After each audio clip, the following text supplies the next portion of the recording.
Welcome to Podcast 1, Meet the Data Wise Guys. I want to try to introduce the purpose for this series. My name is Jim Crompton. I'm a professor of practice at Colorado School of Mines.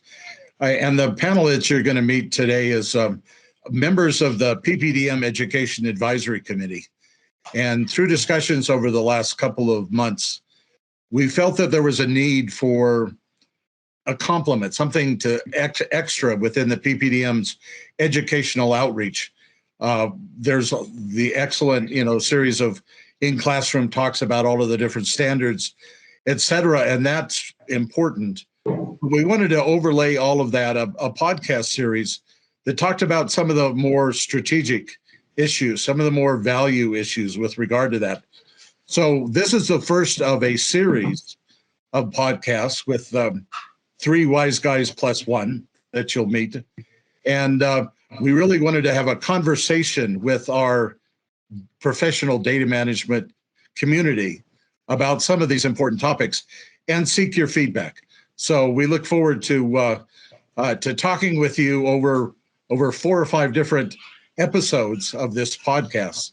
And we hope you enjoy. Thanks, Jim. My name is Barb Richards, and I'll be moderating this series. I'm a senior manager at Quorum Software, leading a team of folks who directly support energy industry clients who are using our Energy IQ software suite to master their well data across their organization. So essentially, I spend my days striving to provide trustworthy data and dealing with the myriad data quality issues that arise. Jim Crompton, who you heard from briefly, retired from Chevron in 2013 after 37 years. And after moving to Colorado Springs, Jim established his Reflections Data Consulting LLC to continue his work in the area of data management and analytics for the oil and gas industry. In 2017, Jim was named the PNEC Cornerstone Award winner and selected to be on the board of SBE Digital Energy Technology section and is the chair of Digital Transformation Committee under DETS. Starting in January of 2018, Jim teaches a graduate level class at the Colorado School of Mines in petroleum data analytics. Also joining Jim is Dr. Tim Coburn, who is a professor of systems engineering at Colorado State University and research associate in the CSU Energy Institute. His teaching, research, and consulting are focused on the applications of data science and analytics across the energy landscape. In addition to his work with PPDM, he currently serves on the Lectures Committee of the International Association of Mathematical Geoscientists and the Energy Statistics Committee of the American Statistical Association, which provides advice and consultation for the U.S. Energy Information Administration. Joining Jim and Tim is John Jacobs. John recently retired after 20 years with Anadarko Petroleum and 40 years in the oil and gas industry. His background covers the services and operator side of the industry, having worked for CGG, Sun E&P, Sierra Geophysics, Halliburton, and Anadarko Petroleum over his 40 years. His experience is in software development, data management, and data integration for most of his career. John was the architect and co-author of the patent for the dynamic common model, currently owned by Halliburton. This esteemed group of folks is going to help us talk about and get a little more insight into data management. So our topic for today's podcast is, why is data management still important? And what are some of the obstacles to doing it? And I'm going to open up the floor to Tim, Jim, and John to give us their insights. Jim, do you want to lead us off? Well, there's an ancient Chinese curse that says, may you live in interesting times. And if anything, this industry over the last decade has lived through some very interesting times. From the growth of the shale revolution in North America through the fairly dramatic price drop because supply versus demand, kind of got a hold of us. Then started to recover a little bit. Then there was the COVID demand destruction sort of change.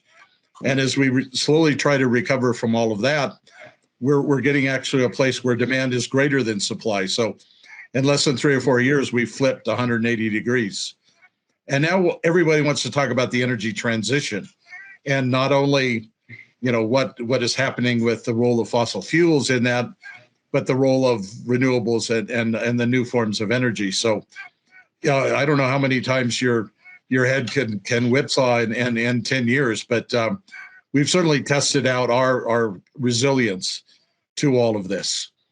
And one of the real challenges that we've done, and of course, this isn't unique for oil and gas industry, but when faced with price downturns, when faced with, a real focus on cost, the industry has cut a lot of staff. And at the same time, the industry has gone through a big crew change, is sometimes called, or a demographics change. And we've lost a lot of expertise due to retirements. We've lost a lot of our younger talent due to layoffs. We've lost a lot of essentially the fiber of the data management community. And with all of that, one of the points about why is data management important is that we want to try to talk to an executive kind of view of why this skill set remains critical, and why you still need to invest in this talent, in the talent's ability to deal with new technologies, new data types, the new big data science, data analytics, kind of trend. Everybody wants to rush to write their scripted language program algorithm without thinking too much about the data, which is a mistake, as we'll kind of talk about. But this has been a decade of change. And through all of that change, we have to have a consistent viewpoint that data is important. And managing that critical asset remains important through all of these changes. Awesome. Tim, what's your take on it? Well, kind of following on to what Jim said, we live in a digital economy today. If you look around, you can hardly miss that we are in a digital world that we were not in, even to the extent we are today 10 years ago. In order to take advantage of the benefits that digitalization brings, we have to have some kind of consistent, thorough, efficient way of managing data. If we don't have a way to do that, then the data is basically they're digits that don't have any meaning to us going forward. So if we want to move into that kind of a world, and as I think we all do, we have to have some way of managing that data. Now why? Because we have volumes and volumes and volumes of data these days that we didn't have before. And that data continues to grow. And as we continue to digitize things, that data continues to grow. And so the volume we had 5 or 6 years ago is minuscule compared to what we have today. And we have to continue to focus on trying to be efficient about managing that data so that we can make effective decisions and that it's ready and accessible to those who need it at any given time.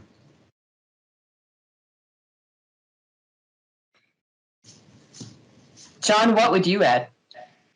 Well, I mean, I have to agree with both of my colleagues. I mean, they're absolutely correct. But I think what I'd also add is that good data management is actually how we discover and measure the value of the information we have, which is what you're going to need in order to create those efficiencies that Tim was talking about. I mean, this is absolutely critical that we follow these best practices. Now, not all data ignores this. I mean, financial information, my God, we have unbelievable regulations and requirements around how we treat financial data and how that's handled by companies. But we don't do that across the board with other data types that may be as critical in some of our business decisions. So a lot of times you see, unfortunately, errors in data that get into the decision process and cause errors in decisions. And it's through good data management, good data practices that we can avoid those kinds of issues, to get in front of the issues that may cause bad decisions because of bad information. And that requires good data management. What kind of data are we talking about, John? Well, I mean, I think this is part of the process, and I think it's a part of the data management. It's actually to analyze the data that's being used inside the company and how they use it. Every corporation has its own characteristics and mechanisms in terms of the decisions it makes. I mean, I think coming up, I've worked with companies that most people would call were very geologic oriented. And so a lot of their decisions were very strongly based on geology, and others are very engineering oriented, and their decisions are based upon engineering information. A lot of companies may be very financially driven, and their primary concern is the financial information. So a lot of the types of information we're talking about really depend on the company, and that's part of the analysis that a good data manager would go through. Is what is the critical information? What's the critical data required for the decisions we make in our company? Thanks, John. We'd like to talk a little bit more about why data management matters, why specifically it matters to organizations. So one of the things that's been happening, if anyone's been paying attention, is there's been a lot of turnover, a lot of churn in the industry. We've watched our colleagues leave, we've watched new folks get hired, and we've really yet to realize the impact of all that turnover. Jim, maybe you can speak to how we're doing in terms of preserving what some of those outgoing folks know. And are we doing a good job educating the incoming folks? Well, first of all, I think you're fortunate if you're in a company where you're seeing new folks coming in. So that at least it talks about refreshing the talent. The whole idea of reliability or trust, if you're going to have, is a core fundamental assumption that John brought up about good data quality, and it isn't about any one thing has to be right. It depends, is obviously is the answer he talked about with different companies and different perspectives. There are a few types of data that have that go to jail, kind of value put on it through regulatory, legal, financial sort of penalties with regard to like reserve data. You misstate your reserve data and you may find yourself in handcuffs. So there's an awful lot of data that we manage from subsurface and engineering sort of data, the data that PPDM has tried to help elevate, kind of its identity and value on, that doesn't have that go to jail, doesn't have that obvious financial value kind of put on it. So you have companies that can get sloppy about that. And through the efficiencies that they've tried to do on their staff, we've tended to often get one deep in a certain kind of expertise. This is the only geodesist we had, or this is the only person that really understands the API well naming standard, or whatever it is. And when you get to the point where that one expert leaves, you are now zero deep. And you've lost a lot of expertise.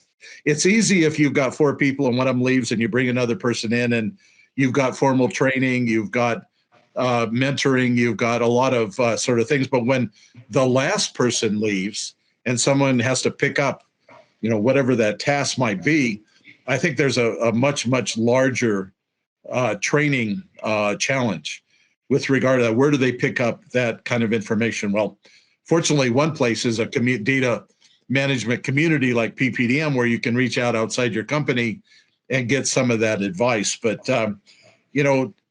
if this isn't treated as a discipline, if it's treated only as a task or a chore that you add to somebody else's, job responsibility on a kind of an ad hoc basis. So here, you look like you've got some time. Why don't you take care of data management?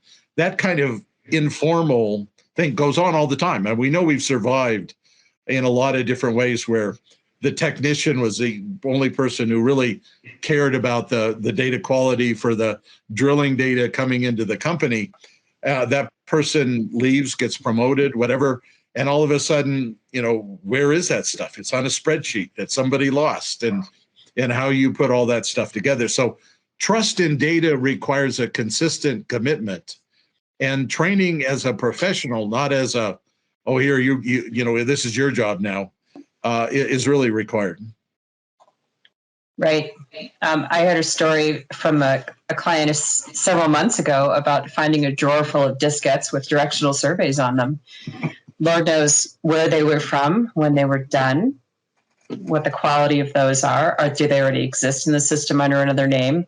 So we're also facing aging warehouses filled with tapes, with raster logs on, decaying paper, and the race to digitize some of that and make sense of it and include it in our data sets. We're running a race right now. Well, and Tim mentioned the explosion of data we have, well, the kind of the concept of big data. Big data isn't just more data. It's obviously one aspect of it that he talked about it, but it's a more different kinds of data. Another thing that he mentioned. And when you've got the velocity of data quality, I mean, everything's exploding, which is the digital world we kind of live in. Dealing with the legacy and the historical data in all of its data types, plus all the new that is coming in, the integration challenges that John talked about are getting harder every day. I mean, and this exponential curve, if we're improving linearly and the challenge is improving exponentially, every day we're getting further behind. Right. I want to jump in there if I can. Sure. I just kind of add on to what both of my colleagues have said. The watchword today is operational efficiency. We've been hearing this for several years now. And if you kind of think about this in the data world, if 12 people have to touch the same data over and over again and reprocess it over and over again, and they have to go looking for it over and over again, that's not an operationally efficient way of doing business. And if you're thinking about managing, what's the value of the data? The data is a strategic asset, whether the company recognizes that or not. They've paid a lot of money to get it. They're paying more money to retrieve it over and over again. There's got to be a better way to doing that. And so data management brings that structure around the process that really adds to the efficiency of the operations we're seeing. And I think that gets lost in a lot of the struggles about putting companies together and dealing with service companies and just the like of all that stuff. We have to have a better way of processing and operating in order to take advantage of the efficiencies that it can provide for us. Yeah, I mean, I have to, if I can jump in, I have to agree that these efficiencies, it's also a matter of tracking in what is critical in terms of managing data. Do people actually measure this? I mean, there's the aspect of if you don't measure something, then you really don't know if you've gone off the rails. Are you doing it right? Is the data being maintained in such a way that you're bringing the highest quality of information to your decision process? Does everything last forever? Probably not, but do you know the things that you have stored, and do they need to be stored, or do they still retain any value, and what is that value? How many people use a piece of information? How rapidly does that information flow through your company? I mean, we talk about the velocity of money sometimes in terms of that's how you get maximum value from an investment, is how rapidly it turns. The same thing is true about data. If data just sits and isn't being used, it doesn't bring much value. The problem is, do you know? And the only way to actually measure that is with good data management practices who are tracking that type of velocity, creating those kind of metrics that tells you whether or not the information you're keeping is bringing value to your company. If you're not doing that, how do you know? I think one saying that I heard some places, it isn't the company with the most data that wins. It's a company that makes the better decisions because of the data they have that has the competitive advantage, which is exactly, John's point. Yeah, exactly. Jim, well said. That's exactly right. Right. And to further to further that idea, it's really the company that understands which data they have is valuable, because the big data aspect, having more charts, more graphs, more data, doesn't help you unless you know which one is most accurate, which one provides you the most current, recent, validated, checked information that is across all your systems, so everyone's dealing with the same information. So you got to a great point there, Tim, about the time we're spending over and over on this data, the repeated costs of managing it. And one of the things that we see most often is people don't pay attention to this data until they absolutely need it. And at that point, it's too late to go try and clean it up without having spent and invested the time in doing the proper data management. So because we know that data management is a really key thing that we believe will help keep this data fresh, let's get to the heart of the issue. Data is a major resource for any organization in the oil and gas industry. Academics and consultants keep saying this. Why are companies not hearing it? Because it's cost lots of money. I'm being a little bit facetious about that, but it's expensive to do this. Let's be honest about it. It is expensive to do it, and it doesn't have the pizzazz that barrels of oil have and MCF of gas have. It doesn't have a physical. It's not something you physically trade. It's a support idea, even though it probably is as valuable as the oil and gas itself. It doesn't stand out there in front. And I think lots of people just don't recognize that when they're thinking about, trading futures in oil or trading futures in gas. And also, I think even in terms of personnel, people, you talk about the value of people, but somehow the value of data is still below the value of people. I say they're all on the same plane. The data and the people and their actual resource are the three things companies have. But for some reason, the other two have always, and this is not just true in oil and gas companies, it's true in all kinds of companies. They don't quite seem to understand the equivalence of the value of those assets.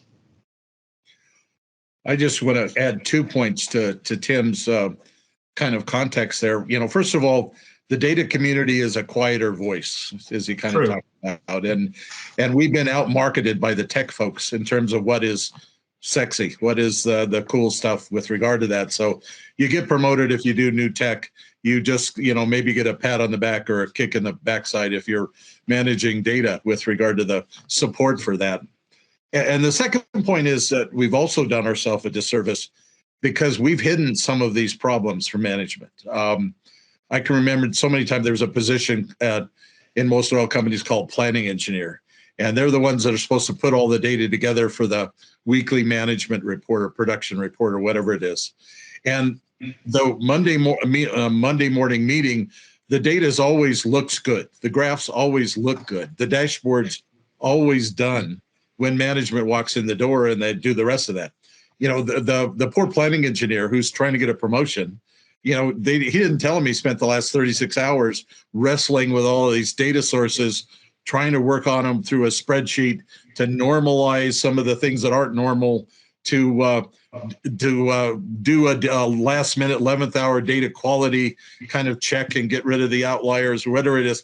And so this poor young engineer, he or she has worked her tail off to make sure management doesn't realize how bad the situation is back behind the scenes. So we've been our own enemy and not really exposing the inefficiencies that Tim has talked about, the data quality challenges that John has talked about.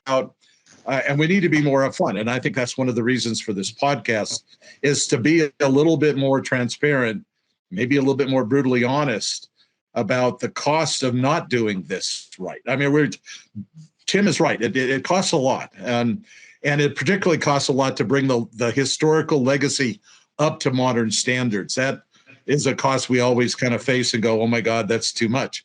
But I think the fact is here, if you don't invest, then the cost of poor decisions, poor actions poor investments is going to dwarf the cost of taking care of this data on an ongoing, consistent basis.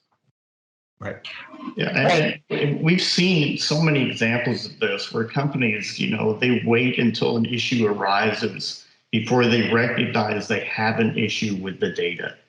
And then they're willing to dump a ton of money to resolve that issue without recognizing they're not solving the root cause. And a lot of that is that it's not well managed. I think a lot of times the companies are caught in what I'd call a catch-22. They can't justify the expense of data management without knowing the value of the data being managed. And the value proposition requires good data management. True. So how does a company decide what data is critical to their core business if they don't track this, if they don't have this being managed, if they don't have people working on it? How do they know? And how do they know where they should be spending that money? Well, how does a company properly value good data?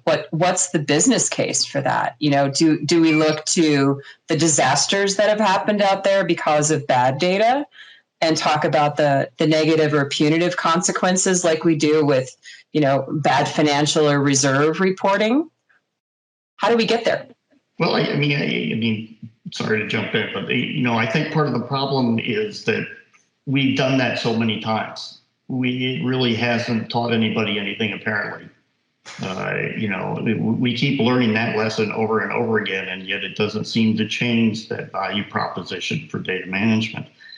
And I think part of that is, again, that we're not taking the metrics, we're not capturing that information, recognizing the decisions that are dependent on certain types of data and how that data is maintained, the quality of that information. I mean, without this information, there's no true value proposition on the data. All you're left with is the cost of acquiring the data, which in my opinion, that's the heart of the problem. We have a tendency to measure data value by how much we cost, not by what it returns. And we can't understand or measure the return on that data unless it's well managed and tracked and measured. And that takes good data management practice. Yeah, consulting companies like McKinsey for years have been saying things and writing use cases and scenarios about how companies who are really successful use their data in ways that really add to the bottom line, and they demonstrate that through use cases. And I think that there are companies within our industry that are doing that well also. But I think as a general rule, we're not tracking the good ideas and the good things that come from a good use of data and good management of data and putting that out there for people to follow as examples or models. And honestly, we need to do a better job of that, as Jim has suggested in the past here. Well, I think, just to add on, first of all, this is not new. As my colleagues have pointed out, 30, 40 years ago, the founders of PPDM were raising this point, and we're still talking about it. So that's a bit frustrating. On the other hand, it's kind of an insurance policy business case that, you are investing in order for something bad not to happen, or maybe something good to happen. Yet at the same time, we all think we have this teenage invincibility kind of concept that it won't happen to me. Yet we won't recognize when it does happen to us as they go through this. But my last frustration is the fact that you can look into companies, and I think, John brought this up earlier, some kinds of data is very well managed. Financial data under the CFO, that with the go to jail kind of consequence, is well managed for the most part. I mean, occasionally you've got malfeasance, but that's a different problem than data management. But and the lawyer, the chief legal officer, and he understands his contracts have to be well found. His lawyer's productivity time is so valuable and expensive that he's going to invest in data management. So his lawyer's productivity will be there as it goes forward. But yet that culture, which exists in parts of organizations, has never gotten over to, well, geoscience maybe a little bit, but not engineering and not operations and not drilling and not other parts of our organization where data is just the tool of the individual engineer, and take it or leave it, depending on that. And maybe you can replace some good data management with experience, which we've now lost a little bit, with our demographics. So inside the same company, you can see very good practices, and you can see not very good practices as you go through that, which is frustrating. Why is some kind of data important and recognized even at the C-suite, and other kinds of data is not? If I can be a little bit academic here, I think that part of the issue, and I don't mean to dwell on the negative at all, but I think part of the issue is as a company, we fail to see data as a system across the entire organization, as opposed to we refer to these as silos sometimes. Data permeates and integrates with itself across the entire, and flows across the entire organization, but at the level that we need it to be recognized there, it's not really recognized. I think there's that piece. I think that data management people, if I can put those in kind of a generic category, tend to be thought of as the geeky people in the company, and they don't seem to, we don't have any senior data management people probably rising to the top of a company, I guess what I'm trying to say here. And so there's the recognition that they're not, it's not the same level. We need to get away from that somehow. I don't know quite how to make that happen, but that is part of the issue, I think, is that the functionality is viewed as a somewhat less important functionality than, say, drilling a well or laying a pipeline. So what we're hearing is that this idea of data management is being done very well in the financial silos of the organization, in the legal silos with the contracts. But this particular functionality, we seem to have trouble bringing it into a way or a practice that can impact our operational data, the data that drives our regular decision-making about drilling practices, about even merger and acquisition and asset decisions. How can we bring that over into the operational area? How can we share that expertise? Is there a way that we can grow that expertise in the operational areas of the company? It does exist within the organization. It does, and I think that that's the hope and the dream of the promise of digitalization, that the digital artificial intelligence and machine learning will take over from real people running things or making decisions. We all sort of course, have our doubts about that and are concerned about that. But I think that is what's being promoted in lots of industries, just not our industry, is that we will have fewer people. So if we don't have as many people, we'll just train the machines to do it for us. And, I'll let Jim and John chime in there, because I know we all have the same opinion about this. Yeah, how are the machines doing at that, John?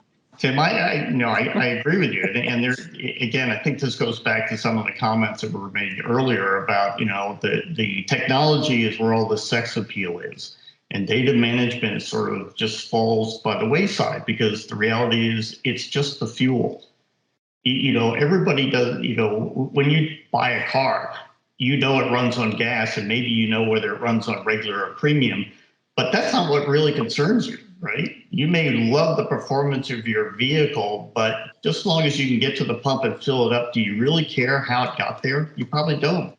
Well, it's the same thing with a lot of data management. The fact is, though, that when they find out that there's an issue with the data, now there's some concern. Now people are concerned about it.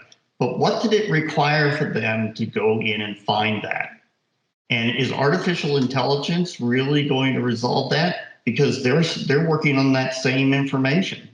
If the data isn't good for a human being, I can guarantee you it's not going to be good for artificial intelligence. And they're still going to run on that same fuel, and that's the data. Right. So we're taking artificial intelligence and machine technology, and we accept that could be a possible solution. Why are we not investing more in establishing data management practices and master data organizations within the company? Well, let me try to tackle that and add to your question about how are the machines doing. Um, we've gone through a number of cycles of getting excited about a new technology that comes in and then trying to put it in, and that's going to solve all our problems. We don't need people. The software will take care of it. It happened with relational databases. It happened with data warehouses. It happens with data lakes. I learned a new term this other day called lake fronts, which is somehow this aggregation of data lakes and data warehouses. Not sure how that works, but there's a couple of unicorns that are worth $1 billion that are selling this technology. I don't need to mention them here, but I think we go through these phases, and we're fortunately, I think we're actually on the back end of this AI machine learning sort of phase, where we're all of a sudden starting to see some of the warts within the new toy. We are starting to see biased decision making from AI machine learning sort of algorithms, and we're tracing it back. And if we do through the systems kind of approach that Tim and John have talked about, we can trace it back, and it's a bad data quality issue. We trained a very sophisticated algorithm on poor data, and guess what? It got poor decision making. Or we begin to look at some of these biases leading to, why did it pick this thing versus that thing? Well, you go back and find out we trained the data that, option A was right and nothing else was working. So guess what? Option A always comes out the other end. So it's like training a human being. It really depends on how you're training them. What is the experience? Do we have good data? Do we have normally distributed data that looks at all of these options, or is it all a bunch of data that looks exactly the same? So it is we're getting to the point where we're seeing some problems from the machine, and the machine, just in its defense, it stands up and said, all I'm supposed to do is correlation. I'm not supposed to do causation. You didn't pay me to figure out what causative effects are. You just paid me to correlate all this data. And I've done that. So, depends on your criteria. The machine says it's doing fine. Some humans are starting to wonder. And then we're also seeing biases. We want to ask that machine, that black box, why did you come up with that decision? Since we have machine learning now, which isn't just automation. It isn't just statistical linear regression analysis or something like that. We're starting to expect the machine to learn. And as it learns, sometimes it learns bad behaviors, not just the good behaviors. And it gets back to data. So whether you call it explainable AI, ethics in AI, we're starting to get to the point on the back end of this AI curve where we're starting to say, gee, maybe data is important. Yeah, we lived through this. I think all of us are at the age anyway where we were around when a lot of the technology transition from analog to digital happened. And what we began to recognize pretty rapidly is the minute something was put on a computer, it was assumed to be correct. And we lived through that issue for a long time. And we used to scream about, look, just because it's moved from analog to digital does not mean it's gone through quality data checks. If you're not doing quality data checks, then you can't be certain you're getting high quality data just because it's been turned into digital. Well, it's the same thing now with AI. If AI is making decisions based upon poor information and poor data, how do you trust the information it comes out with is good? We're living and relearning the same issue we've learned before. Well, I just, my way of concluding this conversation, and it's been very interesting, and I want to thank you for, helping to moderate all of this gray hair that's in this virtual podcast room. But there was a saying that always struck me. I heard it a long time ago from a Spanish historian, and it says, "Those who refuse to learn the lessons of history are doomed to repeat it." And we seem to be in that sort of Groundhog Day cycle where we keep coming up against the same challenges, experiencing the same frustrations, going back and trying again. And what I think we have to find a way to break out of that cycle. We have to value data as a corporate asset. Not all data is equal. There's no doubt about that. You don't need all data in everybody's hands. You don't need all data to make good decisions, but you need certain data, and you need to have the expertise to recognize what that data is that's important in the decision quality.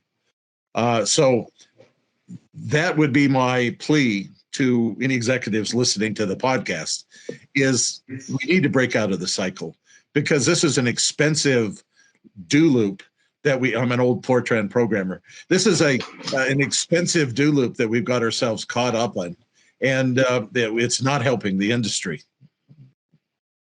Thank you for your great discussion on at least getting us all up to speed on some of the critical issues facing our data management profession and the real need for doing good quality data management. We'd like to invite you to tune in for our next podcast on modern myths, when our three data wise guys continue this discussion related to data as the new oil, automation, including AI, and standards. Thank you for joining us. Thank you for joining us.